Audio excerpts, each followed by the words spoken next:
Hello and welcome back to Africa Event Connect. I'm your host, Projeni Pather, and I'm thrilled to have you join us for this episode of our podcast where we explore the fascinating world of events across the African continent.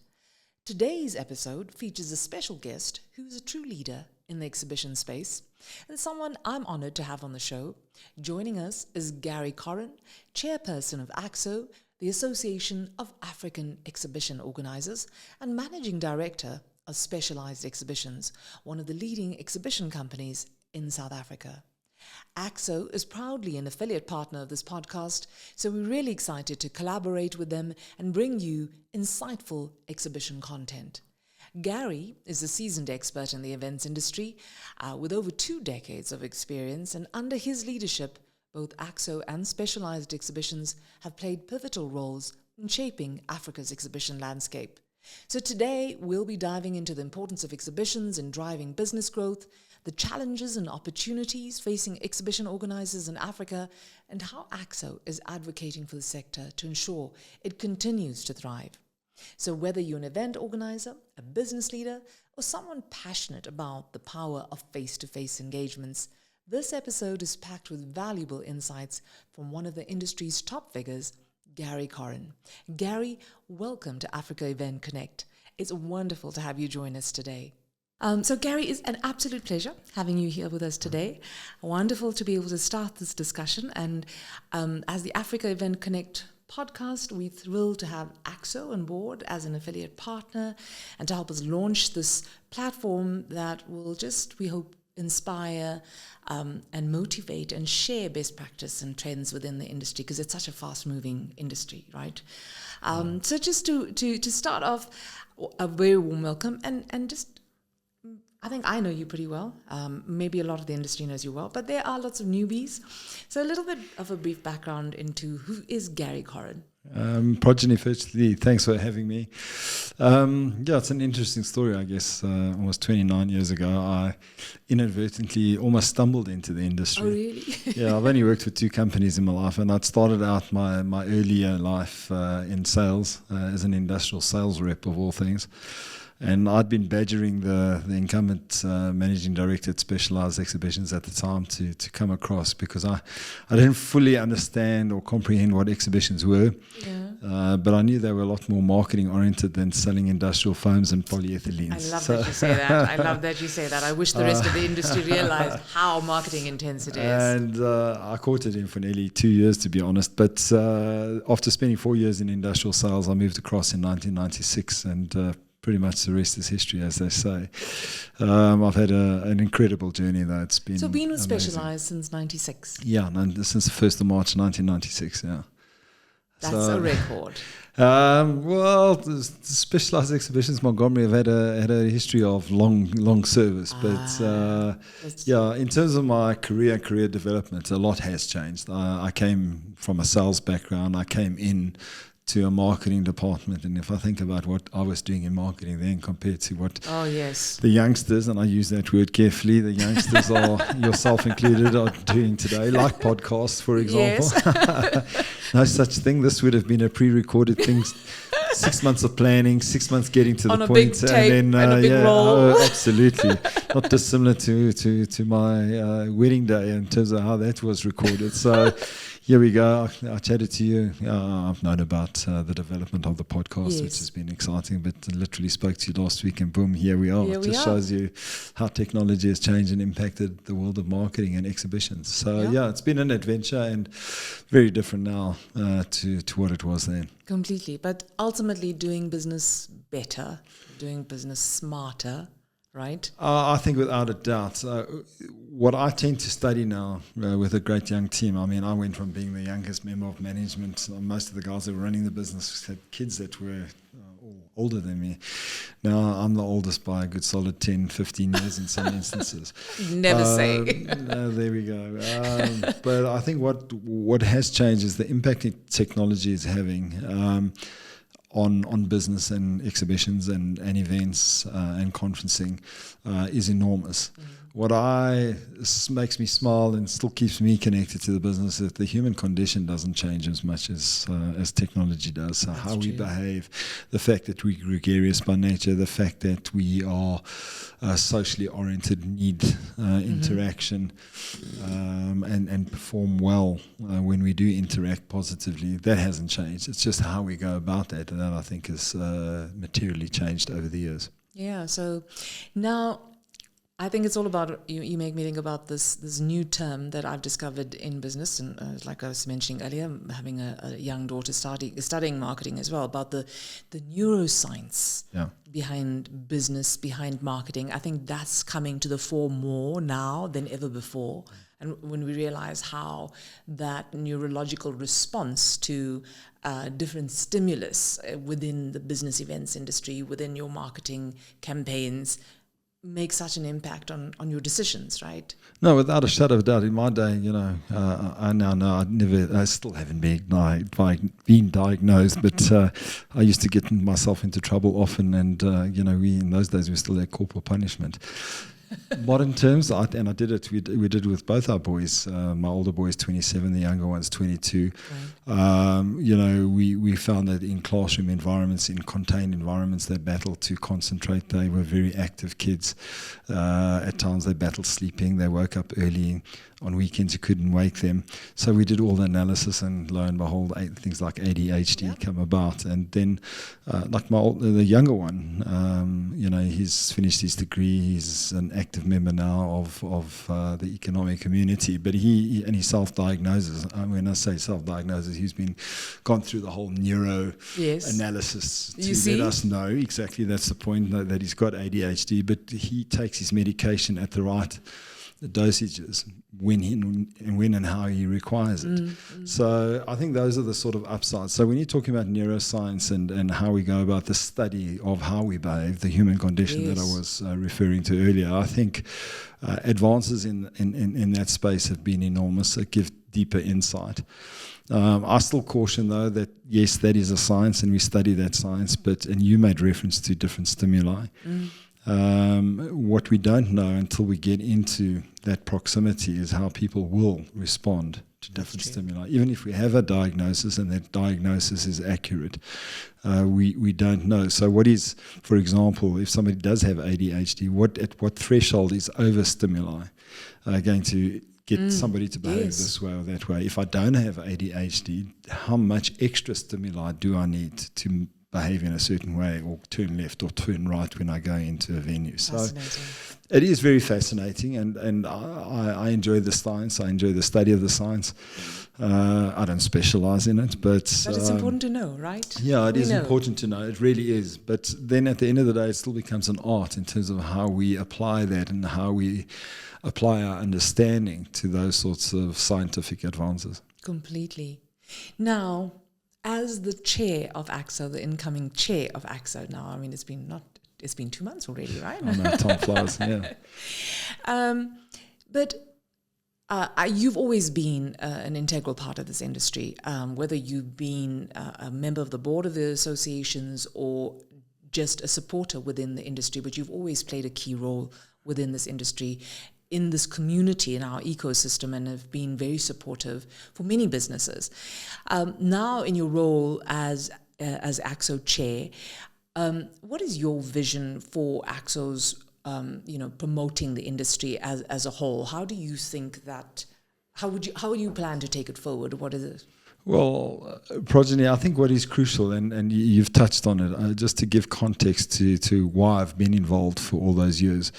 Montgomery has always had a very proactive approach to trade associations, and for two reasons. Firstly, the industries that we serve, whether it's in South Africa or internationally or globally, have always, the successful shows, without a shadow of a doubt, have trade associations or trade bodies who you would consider to be multipliers of business in those sectors, intimately involved in those events, because the collective is always better than one champion standing on their own. That's true. And it's no different in the South African environment. When I was a young man, let's put it that way, going back to the early 2000s, I was trying to advance my career, and I was going to leave Specialised Exhibitions Montgomery, but lo and Right. behold, I still have a piece of paper that'll show you one day over a glass Your of resignation wine. letter. Yeah, and my appointment to EXSA in those days, the Exhibition Ah, Association yes. of Southern Africa, as the GM in those times. Long story short, I ended up staying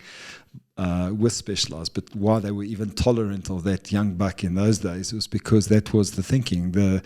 If I couldn't advance my career within a single company, I'd been groomed and schooled like that. Well, then why can't I add value in the collective? So it goes that far back. We've always been involved and are very appreciative as an organisation of the impact of a trade association, because the collective, the power of the collective is always more meaningful than individual champions, if you wish to call it that. So with that as a backdrop, Specialised Exhibitions Montgomery has always been involved with our industry body and our association. I've always allowed my younger staff, as did my predecessor, allow me to stay involved, and kudos to the youngsters. They said to me, listen, Gary, I think it's maybe time that you step up and get involved. There are a few challenges that the industry is facing. Yes, because you still have so much to offer. You know? Indeed, and perhaps you can tackle those from a slightly different perspective. Yes. So that's really how I've ended up being involved in AAXO, and there's a lot of energy, there's a lot of talent. Watching yourself as a past chair, someone like Debbie Paulson-Abbott, Carol Weaving, those sorts of champions and doyens of our industry, I thought it maybe appropriate to try and put something back. Absolutely. And there are a few issues that we're faced with that hopefully we can have an impact on. So what kind of, in the year ahead or in the years ahead, what kind of key initiatives and programs that is AAXO focusing on to drive the industry forward? Okay, that's a really good question. I'm going to give you some feedback in this space, not in any weighted or order priority, but one of them is to attract talent. Yes. We found that during the dark years of COVID, we lost a lot of talent, and that's not just marketing talent. You had plumbers, electricians, guys that had to go, were typically specialised in putting events together, literally and figuratively. Nothing happened for 2 years, so they moved into things like home renovations, they moved into things like shop fitting and all those sorts of things. So we need to attract some hard skills back to our industry, and slowly it's starting to happen. Mm-hmm. We also need to attract some young talents from a marketing perspective, and I think that's also one of the major drivers of the association, is to not just talk about specific exhibitions, specific events or conferences. And I see one of my industry colleagues, Denton, was here a little earlier talking from a SAACI perspective. But it's collaboration between all of those partners and those activation points within our industry sectors. We need to attract talent, and we need marketing talent, we need hard skill talent, we need all sorts of talent. And it's actually one of the last sort of rodeos for me at this age to be doing what I'm doing. And but through this process, and with the help of people like yourselves and the names I mentioned, and someone like Josh Lowe, who's CEO of DMG in South Africa, we've launched the youth chapter. Oh, yes. And that is crucial. So, and who would have thought you can still do new things in well-traded industry sectors? We've never had a youth chapter to any of the associations I've been involved in. And I think those sorts of initiatives are really crucial, because under that comes attracting talent, but training that talent, skills development, all the sorts of things. And I often say to my staff, be selfish. It's perhaps off-center, but I say to them, be selfish when you look at developing yourself. Mm-hmm. Be greedy, be ambitious, take on skills that, yes, may not necessarily be mainstream, but will help you become the best event organizer, coordinator, or manager that you can be. Because where the selfishness, inverted commas, comes from is that, yes, you will retain that skill set. You'll be able to apply that absolutely anywhere, whether you go into banking, whether you go into engineering. Nobody can ever take that away from you. Nobody can take that away from you. But as you are acquiring those skills, and then more importantly, expressing those skills, who benefits? The organisation that helps you acquire them. So that really is a hand-in-glove sort of scenario that you're looking at. So how do you see, your staff have this benefit of having these insightful conversations with you. How do you plan to bring that into the AAXO fold so that the greater industry can benefit from that expertise? Because those kind of insights and motivations are just so important for an industry as a whole. I think we assume that all professionals in this industry gets that kind of coaching and mentorship and inspiration from their own organizations, but it's not always true. 100%. And Projeni, I think about a lot of that is about empowerment, genuine empowerment, not in the context that typically people think about in terms of being the youngsters that I work with. You know, things like race and age and gender are actually becoming less and less relevant regardless. We don't even need to look at a form that says I'm BE related or accredited. What it's about, and that's a narrative I push in our business and more recently into the industry sector, and I'll give you some examples now, but it's about taking ownership of the problems or challenges that you're faced with. And sometimes that will, if I'm in operations, but it's a marketing related problem because a client walks in across the counter at one of my shows and says, where's my marketing collateral? When are you going to send out the next a social media post? I can't say, well, sorry, sir, I can't help you with that. I'll find somebody that's in marketing. No, those are real term. Yeah, well, okay, I know that we have social media posts. Yes, we have a team that can do that, but give me your information or WhatsApp it to me. Or do you know that we have a WhatsApp group that could potentially answer that? That takes less than 2 seconds. Client care, customer care. Absolutely. But because I'm in an operations role doesn't mean I can't share that. Of course. So it's about empowering and about finding solutions and problem solving. And one of the other issues that I didn't mention, but that I'm finding myself increasingly involved in, it's about understanding and facilitating engagement in our supply chain. Because a lot of the problems affect suppliers, a lot of the problems are venue oriented. But it affects all of us. 100%. Yeah. And as an organizer and a marketeer, you would know that.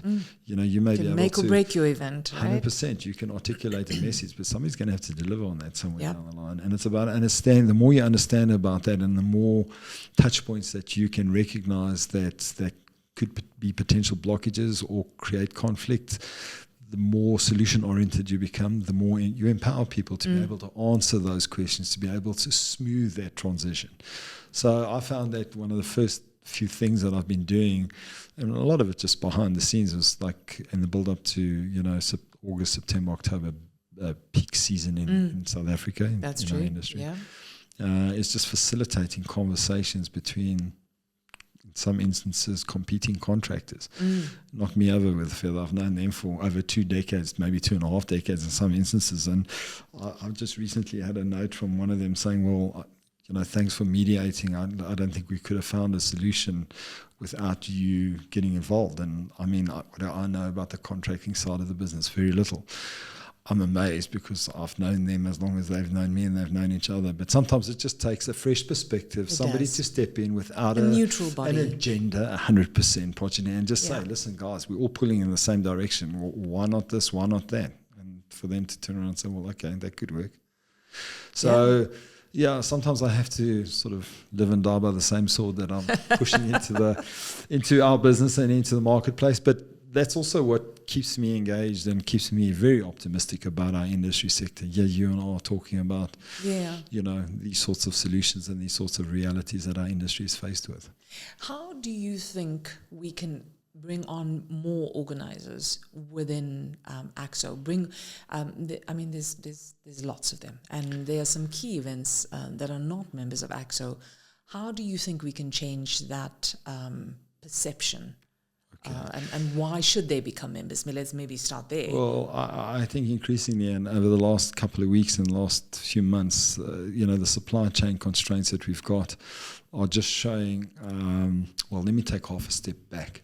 The eventing, exhibition, and conferencing industry has recovered fully from COVID times. In fact, we've gone past pre-COVID. I don't have the numbers, but everybody can tell you that it's moving. It's moving. And because it's moving as strongly as it is, we're finding we've got certain constraints. Supply chain is some of them. Talent shortages we've touched on is another. So the more organisers that collaborate with each other, the more likely you are to find solutions and not impair your events. Yes. And I think that's crucial. I mean, we've just been through one of our biggest events. Well, it's the biggest event. It broke every metric that you could, the Electromining Africa show. And ironically, we were more capable in delivering this year's event than we were 2 years ago. And it was because we were better planned. Of course. But we had better communication processes and supply chain solutions in place than we did 2 years ago. But that took a lot of planning. And was that COVID that impacted your decisions 2 years ago? Was that the pandemic? No, it wasn't the pandemic. That was poor decision-making within ourselves and within the supply chain. So great question to underscore the point. No, yes. We were better prepared and we were better planned and we had a better team. And when I say team, I'm not talking just about our internal full-time staff. I'm talking about the supply chain. We're better organized. And like I said, some of those mediations that I got involved with didn't relate to just our show or event. There are other big events, and certain suppliers needed to be able to sit around a table. And in fact, without going into detail, but two of the CEOs of two of the suppliers said, listen, we've got gentleman's agreement in terms of if we run short of a spanner, a 10 spanner here, well, we've got a shifting spanner there, and our technicians swap them. What happens if technician A is not feeling well or has gone married and is on a honeymoon? Then I don't even know that they had that deal. I just know that the job got on. Can you help us facilitate a conversation between our organizations that will make sure that if the technician that has the shifting spanner is on honeymoon, that somebody else will pick it up and shift it, and no pun intended, share it with. And that's kind of the approach that we've taken. And that certainly had an impact on how we still had challenges, we still had bottlenecks, we still had a number of annoying aspects to people taking on too much business, people not having enough staff, all these sorts of things. But as a whole, and on reflection, our ability to deliver the biggest ever electromining in its history was at an advanced superior stage 2 years ago, and it had nothing to do with COVID. That is amazing. So as new organizers coming into the industry, how could they learn from your experience here? Well, the point that I'm making, and you talked to it, so thank you for summarizing again with that question. People need to get involved with like-minded people. Right. You need, rugby players know better than any other rugby player what it's like to get injured, what it's like to make sacrifices to train, to sacrifice families to get to the top level. So they create support groups for rugby players, because it's totally different if you're playing other sports like beach volleyball or if you're doing athletics and doing 100 meters. But you will talk to like-minded people that understand the constraints of those specific disciplines. And then, yes, that's why they have an IOC that talks about the Olympics. They have a global rugby body that talks about different challenges when you're playing Southern Hemisphere rugby versus Northern Hemisphere rugby, etc., etc. So it's about, and it sounds ridiculous, but it's about like-minded people with similar challenges getting around the table and then being open and honest and engaging about it. So the more you participate in those sorts of conversations, in other words, the more likely you are to join an association that is involved and oriented in organizing events, the more likely you are to grow your own knowledge base, eliminate many of the challenges that you are faced with through sharing with peers that have been through similar challenges, and the more likely you are to then, at the end of the day, deliver successful, meaningful, fulfilling, and return on investment generating events for your clients, nobody else's clients. That's for your own clients. That is why you need to join associations like AAXO. Now, you have an exceptional board, I'm pleased to say. Indeed. And there's some great collaborative efforts with lots of the board members. How would that extend to the greater membership community? So not everybody will sit on the board, but you'll have members. What are your plans to bring that information and that kind of collaboration and networking to the rest of the membership? Well, this podcast is a good example. The more media options, the different platforms we use to communicate these things is crucial. And it's quite ironic. I've gone on the board to having senior staff members to some of the CEOs and MDs of like VUCA, for example. I used to work with David, and like, he's not sitting on the board, but one of his key guys is.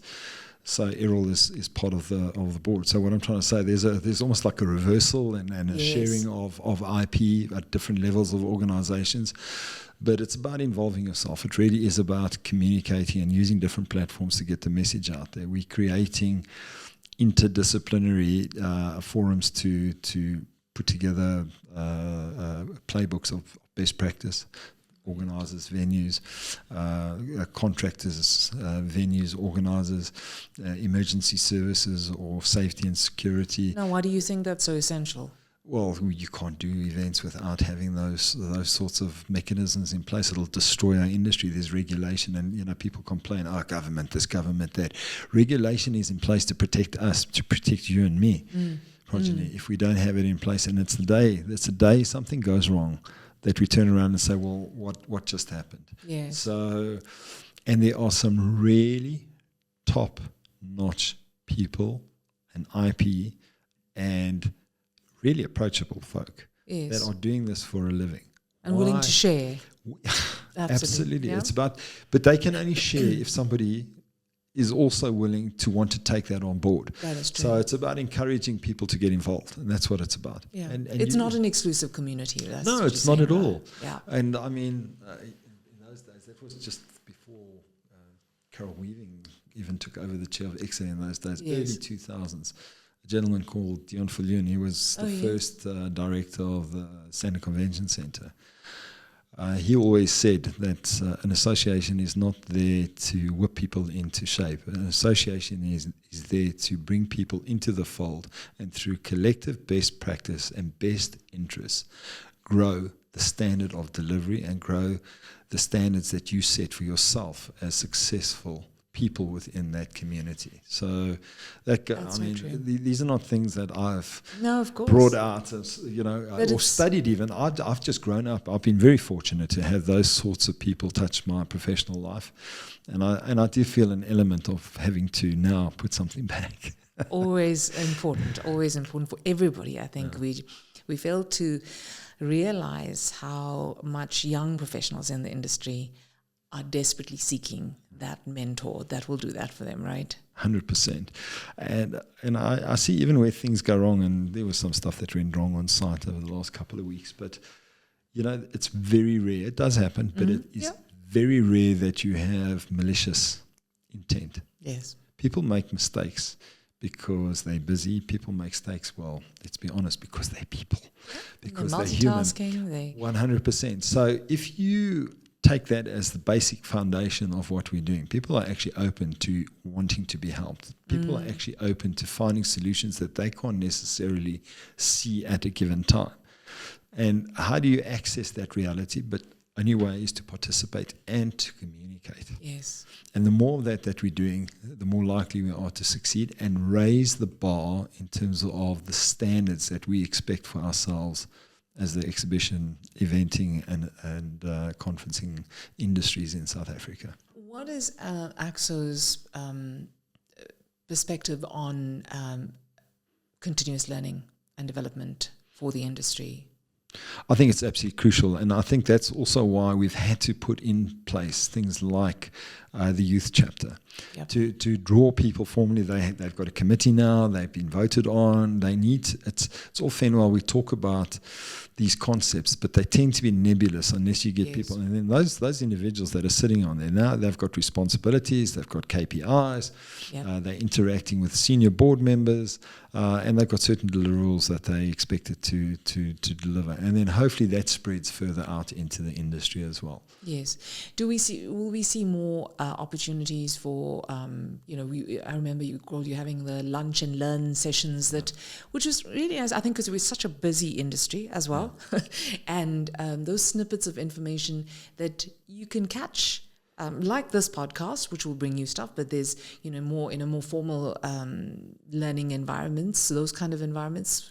No, very much so. We'll put all these sorts of mechanisms in place, and with 100%, we've got the forums. We'll have the training courses that we do, but I'm going to be off centre here, and I'm actually going to actively challenge, and quite aggressively so, those that listen to the podcast, those that get involved. You need to be proactive. You can take the proverbial horse to water. Yes. But if you are that horse and you've been given the opportunity to drink at the water, drink, people.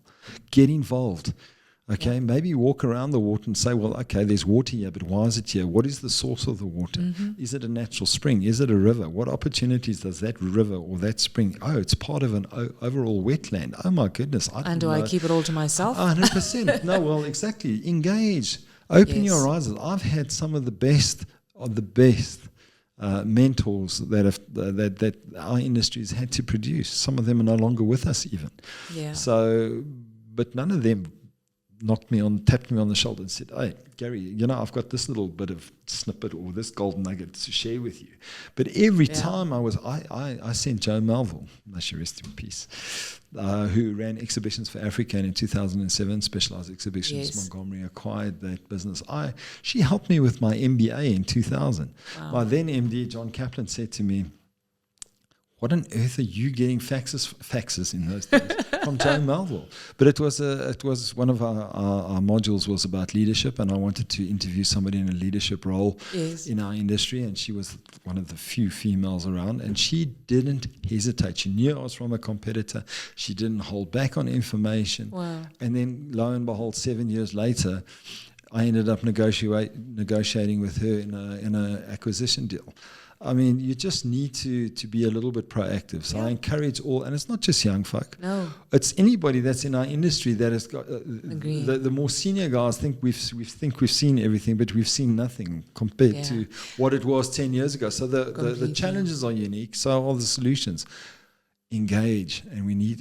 It's so ironic. We're always talking about engaging. That's the nature of our business. If our exhibitors and visitors, we're creating platforms for engagement. Our delegates and our presenters are engaging. That's how you find solutions. So I must admit as well. I think starting off as a small business within the industry, it has just been so impactful on the way I do business, the way I interact with the industry because of my involvement with the association.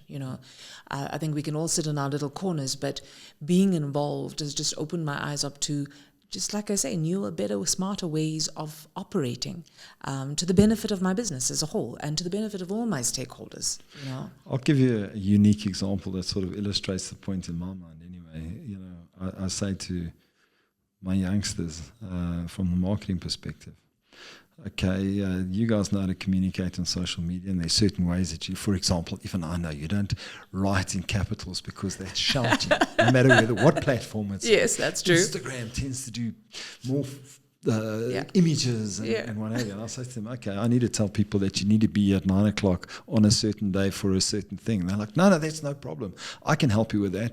And there we go. And, on Monday at 9 o'clock at a particular venue, there are the people. There are times when those same youngsters come to you and say, listen, Gary, we've got an incident here. We've got stresses and strains.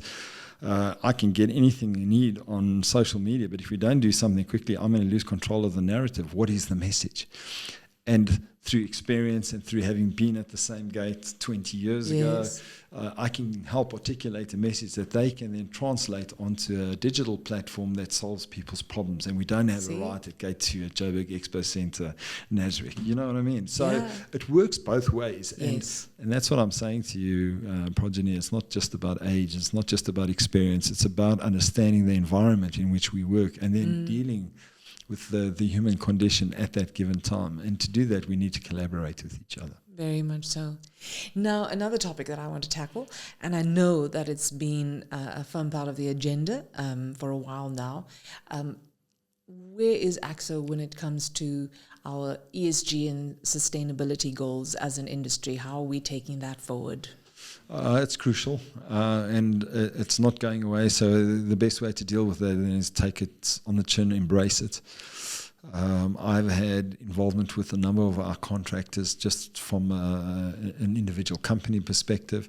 I find some things we just naturally ahead of the curve, even not even keeping on par. Our carpeting, and for example, carpeting of aisles and stuff. I mean, the masses of rolled carpet that they dump in Europe, it's just mind-blowing. Yet we use carpets, wash them, reuse them, and that is a far more sustainable approach. We're very pro that. There are challenges associated with it. I mean, we don't have enough money, and I have my own views on purchasing carbon credits and stuff like that. Yeah. At the end of the day, you need to try and reduce the amount of air traffic that we generate. That's real sustainability. Do you know what I mean? So it's about using substrates, and we saw quite a bit of that at our recent show, where people are using different substrates, different materials that are more environmentally friendly, and lo and behold, in some instances, but not all, they are more expensive, but build-up times are shorter, breakdown times are shorter. If you're doing things efficiently and for the right reasons, it will become sustainable regardless. Yes. And no, I noticed that when I listen, I mean, sitting on the board with you and listening to all the organisers, it seems like everybody has a great initiative going within their organisations. How does AAXO plan to bring all of that together so that we can, I mean, sometimes it's the obvious things that we might not think of within our organisations because we're so sidetracked, we're so busy doing. But there's some wonderful trends coming down from each of these organisers. How do we bring them all together and share?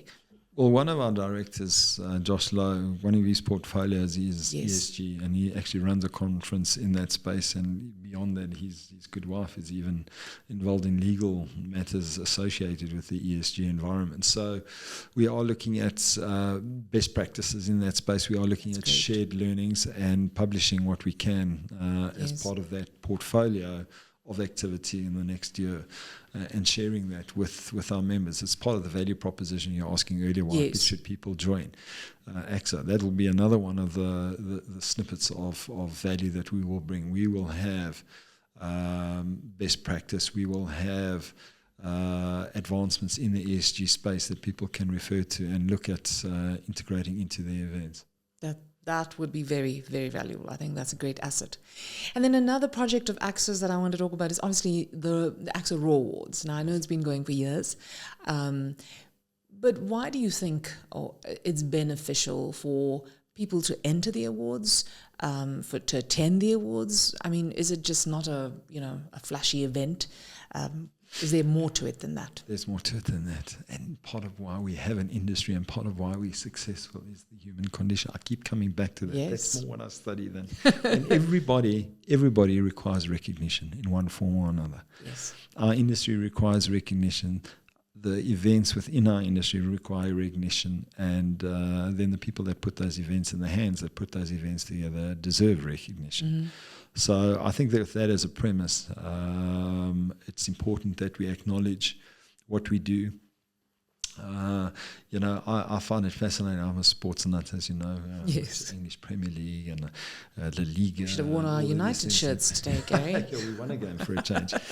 But at the end of a season, they still have what they have: Players' Player Award. They have recognition of. There's a Ballon d'Or. I mean, you've won a World Cup, you've won a La Liga, you've done the treble, but why do you have? Because there's merit to acknowledging. Yes. And yes, one individual or one team wins, but you raise the entire standard of that discipline by having these sorts of awards, and a whole lot of individuals, a whole lot of teams, a whole lot of countries aspiring for those sorts of recognition. So in my view, that's absolutely crucial, and it also sets benchmark standards for if you're going to enter. Okay, you need to meet certain criteria. Yes. And if you're going to meet, and it says a lot if you decide to enter, right? 100%. Already, that's that first step. 100%, and people want recognition and they want to be acknowledged for what they do. So you don't have to be the biggest, you don't have to be the best. But you need to be unique in your own way. And if you've delivered a successful event, there is merit in participating and entering. Yeah, and I think it also, if you as a team, if your team believes that they delivered a successful event. It's that pride as a team of knowing what work went into it. Already it sets the bar that we believe that this event is worthy. And it's what you're telling your stakeholders as a whole as well, right? Yeah, no, absolutely. And for some people, it is about being the best. I say it's not about being the best, but for some folk, it is. But for me, the real value behind the awards is the aspirational side of it. Yes. Because if you aspire to greatness, you pull everything, yourself included, along with it to achieve that. So you talk Ballon d'Or, the Messis and the Ronaldos of the world. You know how many great players have been around those guys? And they will be the first to acknowledge that. And if great players weren't around them, do you think it would make that pride that they enjoy of holding that particular trophy aloft, it will lessen it? The stronger the competition, the better that generation of players, the more pride they have when they lift that. And it's no different with our awards. That's the whole intent. But I bring it down to because that's an aspirational value. We aspire to want to be the best at what we do. I enjoy competing with my peers in the marketplace. Absolutely. Some of them do consumer shows only, but I look at that and I say, wow, that is amazing. So we business to business, but if we do some this or that or tweak this. And you're always learning from it, right? Absolutely. We can deliver that kind of experience just in a B2B environment. Absolutely. So it definitely has an aspirational effect, which I think is very positive for our industry. Wonderful. Well, as we close off our discussion today, I know there's so much for us to talk about and that we can drill down into, so we'll definitely have you back, like I said, talk more about your exhibition experience and your particular events. I think there's a lot we can learn. I'm always open to learning. And but what would be one of your takeaways for the industry? What are kind of the messages that you have to the young professionals and the professionals within the industry at this point, at this juncture, in terms of eventing? Like you said, you've been in this industry for such a long time. You've seen the development. You've seen it unfolding. What do you think is the key to our sustainability as individuals here? I think one of the key aspects is goal-oriented behavior. It's about understanding what it is that you wish to do, and then setting a blueprint for achieving that.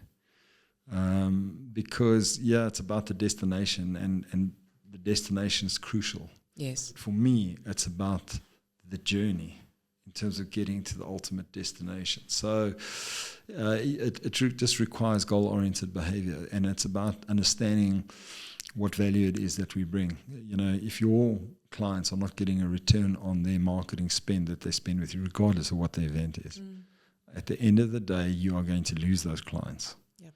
But if they get a good return, if they have a good experience, if they have a loyal touch point through the service that you offer, and I use the word loyal carefully because you're going to make mistakes, you're going to upset them, but they feel that through all of that thick and thin, that they get real value out of their engagement with you and participation at your event, regardless of what that event is. They will keep coming back, and that is sustainability. That is customer care, and that will keep us going as an industry. I love that. Just from one goal, that ripple effect of setting the goals and the deliverables thereafter. Lovely. Love it. Amazing. Wonderful. Thank you so much for your time today and all the inputs. Absolutely valuable.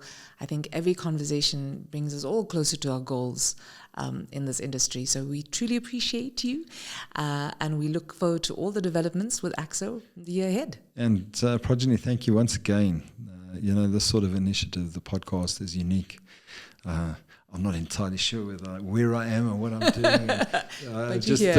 But I'm here, and to all those that are listening, that's if we touch one business life, it's been worth it. So get involved, be ambitious, try hard, make a lot of mistakes, learn from those mistakes, our industry is a very welcoming place and a wonderful place to share with business people. Absolutely. And we're going to continue to share on the podcast with lots of other guests like Gary. So thank you so much, and we'll talk again soon. Thank you, Projeni. Whether you're an event organizer, exhibitor, event supplier, or simply passionate about the power of live events, this is the place to be, as you can see.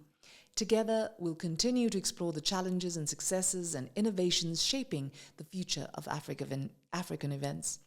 So if you're ready to connect, learn, and be inspired by the best in the business, let's get started. This is Africa Event Connect, your gateway to all things exhibitions and events on the continent.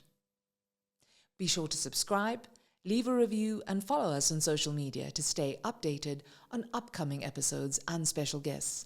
Thank you for tuning in, and here's to creating magic one event at a time.